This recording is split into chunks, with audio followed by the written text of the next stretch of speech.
Fleet Commander Zalthek felt confident as his armada dropped out of hyperspace above the blue-green world designated Target 7739.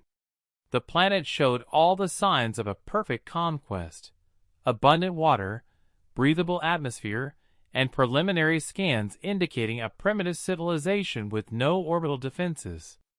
"Begin Phase 1 bombardment," he ordered from the bridge of his flagship Inevitable Victory. "Standard shock and awe protocol."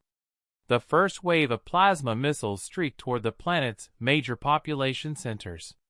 According to the Hegemony's Conquest Manual, this would trigger immediate surrender negotiations from the traumatized survivors.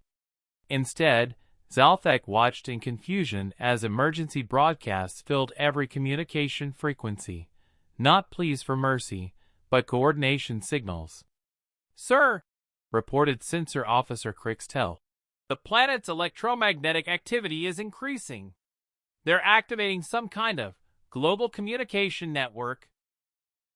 Within hours, something unprecedented happened.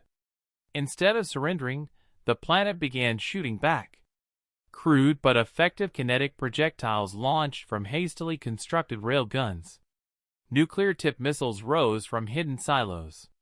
Most shocking of all, the planet's various nation-states, which had been actively warring with each other just days before, had somehow unified into a single defensive force. "How are they coordinating this quickly?" Zalthek demanded. His answer came when Lieutenant Vexera's voice cracked over the intercom. "Commander, you need to see the surface reconnaissance data." The holographic display revealed something that made Zalthek's blood run cold. In the impact craters from their bombardment, instead of cowering survivors, he saw humans working. Not just working, thriving.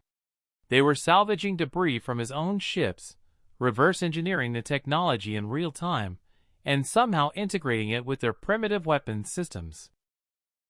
"Sir," Tactical Officer Nixhorn spoke carefully, "we're detecting unusual environmental readings from the planet's surface."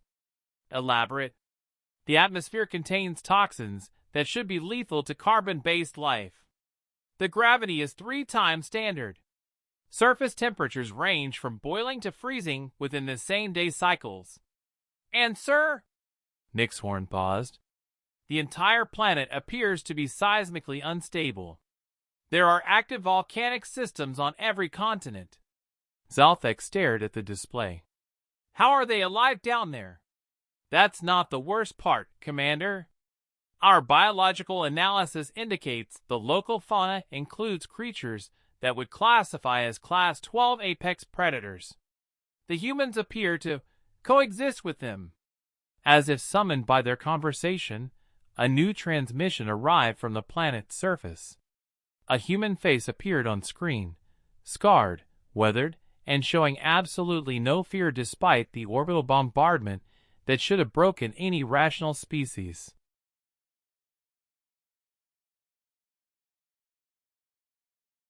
"Attention unknown vessels," the human said calmly. "You've made a mistake. This is Earth. We don't surrender. We adapt." The transmission cut to footage that made several bridge officers physically ill. Humans were not just surviving in their devastated cities. They were hunting the armored reconnaissance drones that the Hegemony had deployed. With primitive weapons. Successfully. "Commander," Communications Officer Telvac announced, "we're receiving tactical analyses from other human settlements.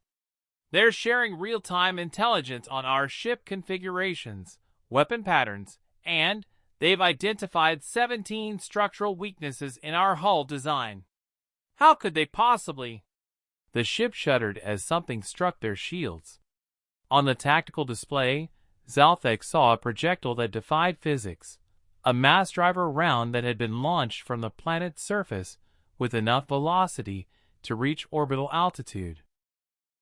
"Sir, the humans have weaponized their mining equipment," reported Nixhorn in disbelief.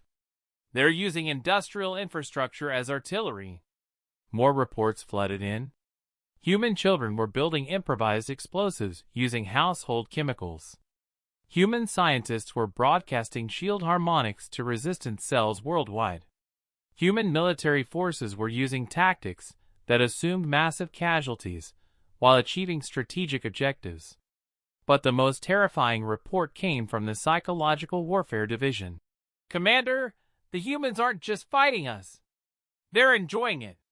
Preliminary analysis suggests they view this as competitive entertainment."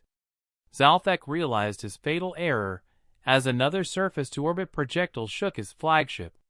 The hegemony had attacked what they thought was a peaceful farming world. Instead, they had invaded a planet where every living creature had evolved to survive daily